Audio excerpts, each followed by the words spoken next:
What's up guys, Trevor Hunter here with Dirt Bike Test. I'm a pro-level off-road desert Grand Prix racer, and today we are comparing all the 250F off-road race bikes. Up first, as much as I didn't want to do this, there was no really other way I couldn't do this, but I had to put the Yamaha first. I came into this, I knew the Yamaha was good. I really had high hopes for either the Kawi or the Honda to knock it off its rank, but yeah, the Yamaha to me is still the best overall off-road race bike on the market today.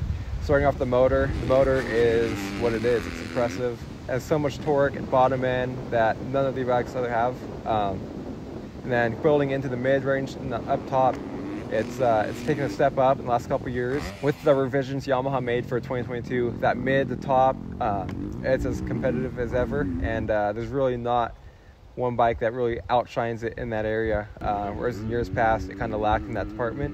2022, it's stepped up its game and it still has all the power everywhere else, as much as you want and you would need out of a 250F.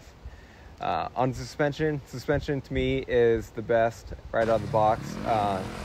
Really didn't have to make any clicker changes to go fast, to go slow, to ride moto, to ride rocks and single track, hip whoops. Like, overall, it's really comfortable. That initial part of the stroke is really comforting. That traditional Yamaha KYB feel is there. But it ramps up progressively and real nice to kind of avoid bottoming for the most part. It is an off-road bike, so it's still kind of on the softer side, but it's probably the stiffest Yamaha off-road bike I've ridden, and I really gelled with it. Like I said, the faster I went, the better. It still felt really good, and then slow, it's one of the best out of the box. Handling is where this Yamaha may not be the absolute best for me. It turns good, not great. It goes in a straight line, really good.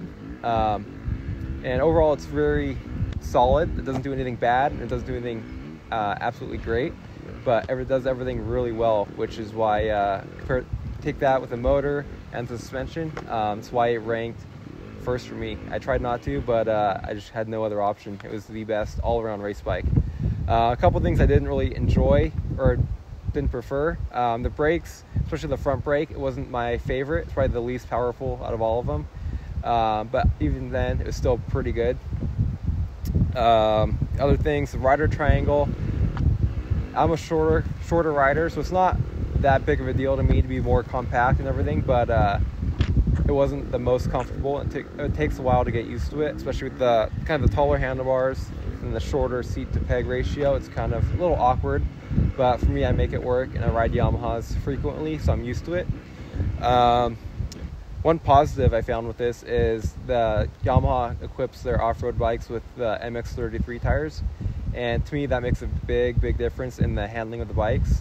I don't necessarily prefer the MX-33s, especially the front tire, but to me they're a better tire than the AT81s. Just a little softer carcass feeling, not as much feedback through the handlebars, and better grip all around. So to me that's a plus that Yamaha has over every other bike that has AT81s. Second for me, this is a really tough call, and I could flip-flop either way. If anything, I have a 2A and a 2B.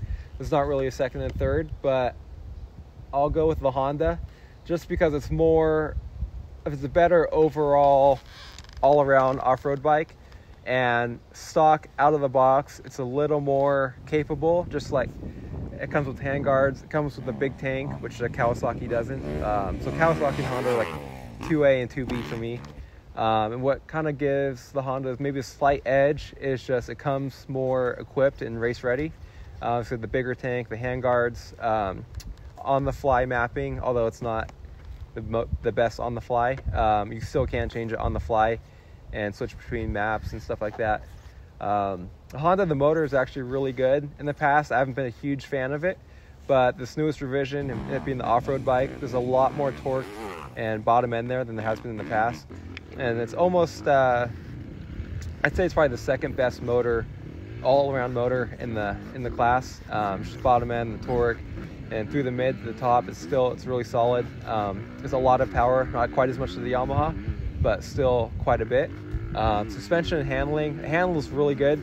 It's very kind of light and nimble. The tank on it, isn't the best. I think that kind of hurts this bike, is how big and wide the tank is, and it kind of affects like the side to side and how agile it is. But when you do need to make like quick turns and pivots and stuff like that, it turns really well. It's still fairly stable. Not the most stable bike out of all of them, but still very, very stable. It has a good blend with the stability and the cornering performance. Suspension is good. It's not Yamaha great, but it's very good stock. Feels like a little on the stiffer side at times. A little, like the whole chassis is a little more rigid, but overall it handles really well. Very good motor, and it's a blast to ride. And kind of 2B on my list is the Kawasaki. Like I said, this is really close with the Honda, even with the Yamaha. The top 3 bikes were like really, really close to me. The Kawasaki I put third, or 2B. The motor, I really like the motor. There's not a ton of bottom end and torque, but there's enough to get you by. And it's kind of, too, on the Kawasaki, it's very like aggressive, exciting motor. So the little bottom end and the power it has down low, it's very like kind of aggressive and kind of snappy, whereas the Honda and the Honda's a little more smoother. But I like that kind of snappy power down low for most of the riding I do. Where that motor really shines up top, it really likes to be revved, and it revs really easily. Like, I feel like it's natural to rev that bike. It kind of revs out quick too, which is nice. So it gets you into the meat of the power right away. Where some of the other bikes, it takes longer to rev and takes more work to get into that higher RPM range. Suspension, I really like the suspension on the Kawasaki. It's really good for kind of faster off-road racing. Not really trail riding or like technical maybe in the trees, but for faster West Coast conditions it handles really well. And the chassis, again, the chassis is super stable. Cornering, it's a little front end light, and it's the same bike as last year, and when we put a bigger tank on, it helped the handling, or to me it helped the cornering a lot. Just put more emphasis, more weight on that front end, so it cornered better and handle a little better. Having a big tank on, so that's one little mod that could really help that bike, and maybe put it over the Honda. Kawi, maybe something I don't like is the brake lever. The front brake lever is really not comfortable. It kind of makes me not want to use the front brake, which isn't ideal. And the rear brake, kind of same on the Honda too. Both the rear brakes are a little touchy, a little sensitive. I like the Yamaha the rear brake is a little more, I have a little bit of feel for it. So it won't lock the rear wheel up quite as much.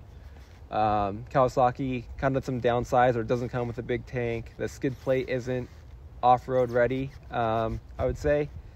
And it's just kind of, the on-the-fly mapping isn't there. You got to change the couplers, so that kind of helps sets it back just a tad compared to the Honda.